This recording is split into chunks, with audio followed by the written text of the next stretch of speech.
प्यारे बच्चों, आज हम कक्षा जो 8वीं है उसका पाठ 14 अकबरी लोटा जो कहानी है उसका भाग 2 पढ़ने जा रहे हैं।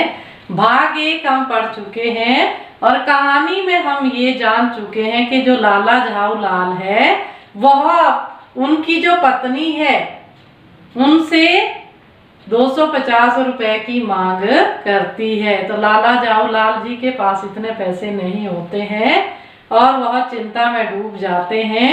फिर उनका मित्र पंडित जो बिलवासी मिश्र है वो उन्हें आश्वासन देता है कि मैं आपके लिए पैसे कहीं ना कहीं से लाकर आपको दे दूंगा। तो इस तरह से लाला झाऊ लाल आश्वस्त होते हैं। अब उनकी पत्नी जब उन्हें पानी पिलाती है तो बेढंगे लोटे में पानी देती है। वह लोटा उनके हाथ से गिर जाता है और गली में ओझल हो जाता है। आओ अब हम आगे की कहानी जानते हैं कि आगे क्या होता है। लाला को काटो तो बदन में खून नहीं। खून नहीं का मतलब है कि वह एकदम सन्न रह गए कि ये क्या हो गया, कैसे गिर गया। अब उन्हें चिंता होने लगी कि कहीं किसी को चोट तो नहीं आई। ऐसी चलती हुई गली में ऊंचे 3 मंजिले मतलब 3 मंजिल वाला से भरे हुए लोटे का गिरना हंसी खेल नहीं। 3 मंजिले भवन से वह गिरा है। यह लोटा ना जाने किस अनाधिकार के झोंपड़े पर काशीवास का संदेश लेकर पहुंचेगा। अनाधिकार होता है अधिकार रहित, काशीवास का संदेश होता है मृत्यु का संदेश। ऐसे ना हो कि किसी को लोटे से चोट लग जाए, कोई मरी जाए, ऐसा उनको लग रहा है। ऐसी चिंता हो रही है लाला झाऊ लाल जी को। कुछ हुआ भी ऐसा ही। गली में जोर का हल्ला उठा। हल्ला तो समझते हैं आप, शोर। लाला झाऊ लाल जब तब दौड़कर नीचे उतरे तब तक एक भारी भीड़ उनके आंगन में घुस आई। लाला झाऊ लाल ने देखा कि इस भीड़ में प्रधान पात्र एक अंग्रेज है जो नखशिख से भीगा हुआ है। नखशिख होता है बच्चों पैर के नाखून से सिर तक गीला हुआ है। उसी के पास अपराधी लोटे को भी देखकर लाला झाऊ लाल जी ने फौरन 2 और 2 जोड़कर स्थिति को समझ लिया। वो समझ गए 2 और 2 जोड़ना मतलब बात को समझ जाना। गिरने के पूर्व लोटा एक दुकान के साइबान से टकराया। साइबान होता है बच्चों मकान के आगे का छाजन, जैसे छाया इत्यादि के लिए या वर्षा का पानी रोकने के लिए लोगों ने घरों में बनाया होता है, उसे साइबान कहते हैं। वहां टकराकर उस दुकान पर खड़े उस अंग्रेज को उसने सांगोपांग स्नान कराया। सांगोपांग मतलब पूरी तरह ऊपर से नीचे तक। और फिर उसी के बूट पर आ गिरा। बूट तो समझते हो, जूते। उस अंग्रेज को जब मालूम हुआ कि लाला झाऊ लाल ही उस लोटे के मालिक हैं, तब उसने केवल एक काम किया, अपने मुंह को खोलकर खुला छोड़ दिया। लाला झाऊ लाल को आज ही यह मालूम हुआ कि अंग्रेजी भाषा में गालियों का ऐसा प्रकांड कोश है। प्रकांड होता है अत्यधिक बड़ा, कोश यानी कि खजाना, कि इतना बड़ा खजाना है गालियों का अंग्रेजी में। इसी समय पंडित बिलवासी मिश्र भीड़ को चीरते हुए आंगन में आते दिखाई पड़े। उन्होंने आते ही पहला काम यह किया कि उस अंग्रेज को छोड़कर और जितने आदमी आंगन में घुस आए थे सबको बाहर निकाल दिया। फिर आंगन में कुर्सी रखकर उन्होंने साहब से कहा, आपके पैर में शायद कुछ चोट आ गई है, अब आप आराम से कुर्सी पर बैठ जाइए। साहब बिलवासी जी को धन्यवाद देते हुए बैठ गए और लाला झाऊ लाल की ओर इशारा करके बोले, आप इस शख्स को जानते हैं? शख्स मतलब आदमी? बिल्कुल नहीं, और मैं ऐसे आदमी को जानना भी नहीं चाहता जो निरीह रहा चलतों पर लोटे से वार करे। निरीह होता बेकसूर, वार मतलब उन पर गिराए, लोटा गिरा दे, चोट करे। तो पंडित बिलवासी जी ने एकदम से लाला झाऊ लाल को पहचानने से मना कर दिया।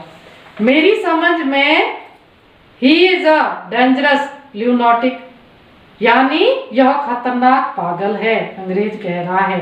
नहीं, मेरी समझ में he is a dangerous criminal, नहीं यह खतरनाक मुजरिम है।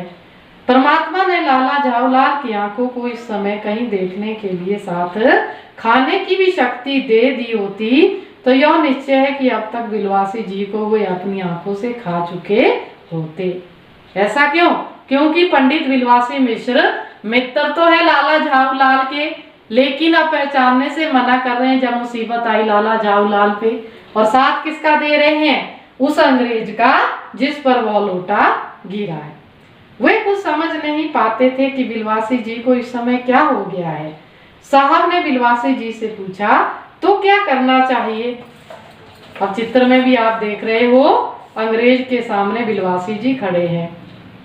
पुलिस में इस मामले की रिपोर्ट कर दीजिए, जिससे यह आदमी फौरन हिरासत में ले लिया जाए। हिरासत यानी कि नजरबंदी, यानी कि इसे जेल हो जाए। पुलिस स्टेशन है कहाँ? पास ही है, चलिए मैं बताऊं। चलिए। अभी चला।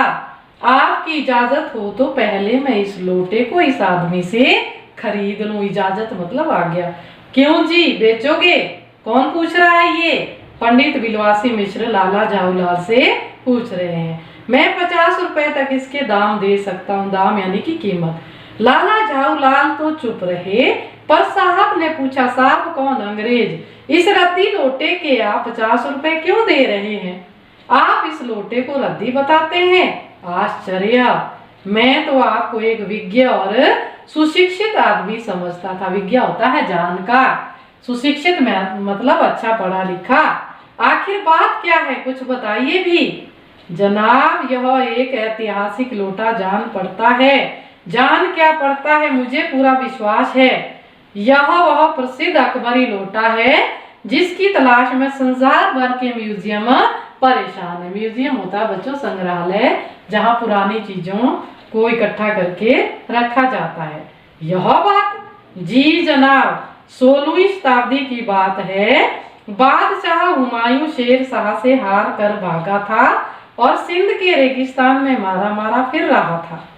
एक अवसर पर प्यास से उसकी जान निकल रही थी। उसी समय एक ब्राह्मण ने इसी लोटे से पानी पिलाकर उसकी जान बचाई थी। हुमायूं के बाद अकबर ने उस ब्राह्मण का पता लगाकर उससे उस लोटे को ले लिया और उसके बदले मैं उसे इसी प्रकार के 10 सोने के लोटे प्रदान किए। यह लोटा सम्राट अकबर को बहुत प्यारा था। अब बच्चों देखो, अब वो कहानी आ रही है कि अकबरी लोटा क्यों नाम पड़ा इसका। इसी से इसका नाम अकबरी लोटा पड़ा। वह बराबर इसी से वजू करता था। वजू मतलब नमाज पढ़ने से पहले हाथ पांव धोने का काम। सन 57 तक इसके शाही घराने में रहने का पता है, पर उसके बाद लापता हो गया। कलकत्ता के म्यूजियम में इसका प्लास्टर का मॉडल रखा हुआ है।